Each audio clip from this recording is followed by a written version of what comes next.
کہ میں دنیا کے اندر یہاں سے بڑی سی آگ لے جاؤں، کیونکہ آدم کو اللہ جل وعلا پیدا فرما رہے ہیں، اس کی اولاد ہوگی، ذریت ہوگی، کھانے پینے کے لیے ان کو آگ کی ضرورت ہوگی، اس لیے مجھے تھوڑی سی آگ دے دو۔ تو مالک فرماتے ہیں کہ یا جبرائیل کتنی آگ دے دوں؟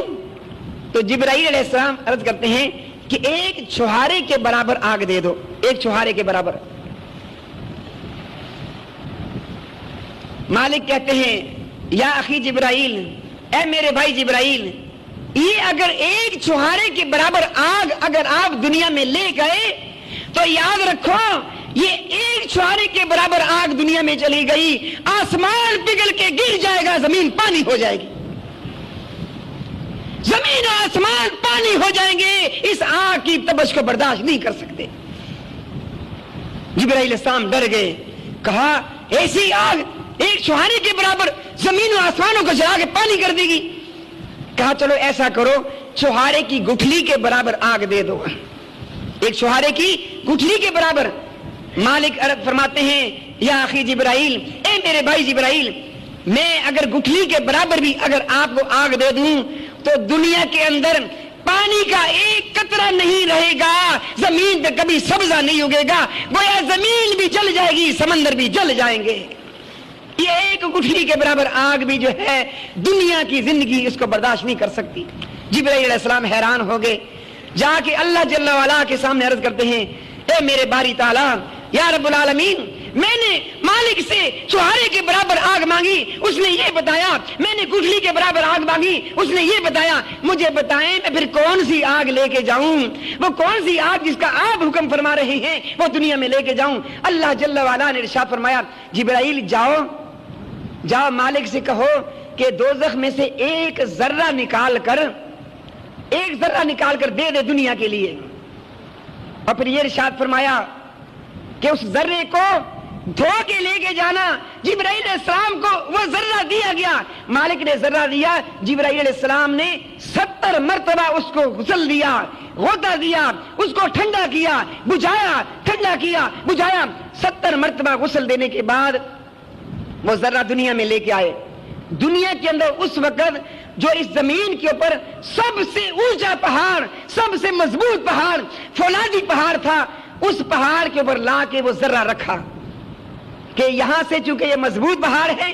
جب ایک چھہارے کی یہ تاثیر ہے، گٹھلی کی یہ تاثیر ہے، تو اللہ نہ کرے یہ زمین ذرے کی تاثیر زمین کیسے برداشت کر سکے گی؟ اس پہاڑ کی چوٹی پر وہ ذرہ لا کے رکھا جس کو 70 مرتبہ غسل دیا گیا تھا، ٹھنڈا کیا گیا تھا، بجھایا گیا تھا، لا کے پہاڑ کی چوٹی پہ رکھا۔ دنیا کا سب سے اونچا پہاڑ، سب سے مضبوط فولادی پہاڑ،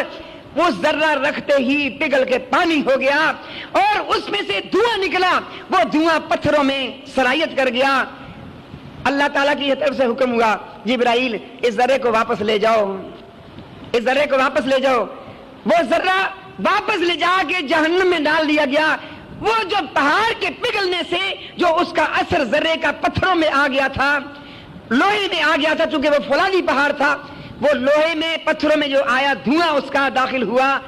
یہ دنیا کی آگ وہ آگ ہے جو جہنم کی آگ کا اتنی مرتبہ دھونے کے بعد ذرے کو صرف دھواں دنیا میں باقی رہ گیا۔ آج دنیا کی آگ، میں عرض کروں جو لوگ اسٹیل مل میں کام کرتے ہیں انہوں نے دیکھا ہوگا وہاں فرنس ہوتی ہے، فرنس جس میں لوہے کو پگھلایا جاتا ہے۔ میں تقریباً 10 سال تک میں نے اس شعبے سے میرا تعلق رہا، کرین آپریٹر تھا اور میں سارا منظر آنکھوں سے دیکھا کرتا تھا۔ لیکن آج جب کتابوں میں دوزخ کے منظر پڑھتے ہیں، بزرگان دین سے واقعات سنتے ہیں، اللہ والوں کی صحبت میں یہ باتیں ملتی ہیں، تو ایک تھوڑا سا جھلک جو ہے وہ اس کے مشابہ جو ہے دیکھنے میں آتی ہے کہ پگھلا ہوا لوہا اس فرنس کے اندر، یعنی مثل پانی کے۔ میں جب اس کو شیڈل کو لے کے جاتا تھا اس میں سکریپ ڈالنے کے لیے، پگھلا ہوا پانی، مثل پانی، اور یقین کریں جیسے چاول پک رہے ہوتے ہیں اور بلبلے نکل رہے ہوتے ہیں، اچھل رہے ہوتے ہیں، اس طرح وہ لوہے میں سے بلبلے نکل رہے ہوتے تھے۔ آنکھوں سے دیکھا کرتا تھا، میں حیران ہوتا تھا، یا اللہ خدا نہ خواستہ اگر کوئی انسان اس میں گر جائے تو پلک جھپکنے کی دیر میں اس کا پتہ ہی نہ چلے۔ یہ کون سی آگ ہے؟ یہ وہ آگ کہ جس ذرے کا دھواں اس دنیا کے اندر رہ گیا تھا، آج یہ آگ، اس کو تو چھوڑیں، ایک گھر کی آگ ہے، اس کو بھی ہم برداشت نہیں کر سکتے ہیں، اور پھر اس دنیا کی آگ درجات کے اعتبار سے ایسی آگ جو لوہا پگھل جائے، فولاد پگھل جائے، پانی بن جائے۔ آج ہم بڑی بڑی مضبوط لوہے کی چیزیں دیکھتے ہیں، ایک منظر جا کے دیکھیں، کبھی آنکھوں سے دیکھیں، آنکھوں سے دیکھا نہیں جاتا، موٹی سکرین ہوتی ہے، رنگین شیشہ ہوتا ہے، اس کو آنکھوں کے سامنے رکھ کے اس میں دیکھا جاتا ہے، وہ منظر آپ دیکھیں، لوہا ایسے ابل رہا ہے جیسے پانی ابل رہا ہے، جیسے بارش ہو اور زمین پہ پانی ہو، پانی میں بارش ہو رہی ہو اور بارش گرتی ہے، پانی ابلتا ہے، اچھلتا ہے، ایسے وہ آپ اس منظر کو دیکھیں، اس موٹی سکرین کے اندر دیکھیں، آپ کو نظر آئے گا لوہا نہیں پانی ابل رہا ہے، یعنی وہ لوہا مثل پانی کے ابل رہا ہوتا ہے۔ یہ دنیا کی آگ ہے جس کو اتنا ٹھنڈا کرنے کے بعد دنیا میں بھیجا گیا۔ تو میرے دوستو بزرگوں، یہ دنیا کی ایک چنگاری